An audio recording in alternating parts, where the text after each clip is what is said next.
ஒவ்வொரு மாதமும் திருவிருந்து எடுக்கும் போது அதுக்கு முன்னாடி நம்மளை சுத்திகரிக்கணும். அதாவது நான் பண்ண பாவங்களுக்கு ஏதோ போய் சொல்லிட்டேன், ஏதோ ஒன்று செஞ்சுட்டோன்னா இயேசுவே மன்னிச்சிருங்கன்னு மன்னிப்பு கேட்டுட்டு போய் தான் நம்ம எடுக்கணும்.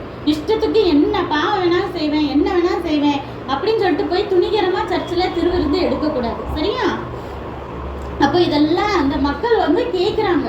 கேட்டோன்னா அவங்க நிறைய பேர் இப்போ பரிசுத்த ஆவியானவர் வந்துட்டாரா, பேதுரு மூலமா இப்போ பேசுறது யாரு, பரிசுத்த ஆவியானவர் பேசணுன்னா அவங்க அவங்க அந்த கூட்டத்தில் 3000 பேர் ஒரே நாள்ல ரசிக்கப்படுறாங்க. எப்படிப்பட்ட ஒரு இது பார்த்தீங்களா? எங்கேயாவது நீங்கள் 3000 பேர் ப்ராக்டிஸ் எடுத்து பார்த்துருக்கீங்களா? இப்போல்லாம் நிறைய சர்ச்சில் மாதத்துக்கோ 6 மாதத்துக்கு ஒரு தடவை 2 பேர் 4 பேர் எடுக்கிறது இப்போல்லாம் பெரிய விஷயமா இருக்குது. அப்படித்தானே? ரொம்ப கம்மியாயிட்டாங்க. ஆனால் இவங்க இப்போ ஒரு நேரம் தான் பேசியிருக்காங்க, 3000 பேர் ரசிக்கப்படுறாங்க. அதுதான் எழுப்புதல். எழுப்புதல்னா என்னன்னா, அப்படியே பரிசுத்த ஆவியான நெருப்பாக வருவார், நம்ம மனசுக்குள்ளே போய் நம்மளுக்குள்ளே கிரியை செய்வார். ஐயோ பாவம் பண்ணிட்டேனே உணர்வை கொடுப்பாரு, மனம் திரும்ப வைப்பார், தேவனை தேடணும் வைப்பார். அப்புறம் நம்மளுக்கு இந்த டிவியை பார்க்கணும், செல்லை பார்க்கணும்லாம் ரொம்ப இன்ட்ரெஸ்டே வராது.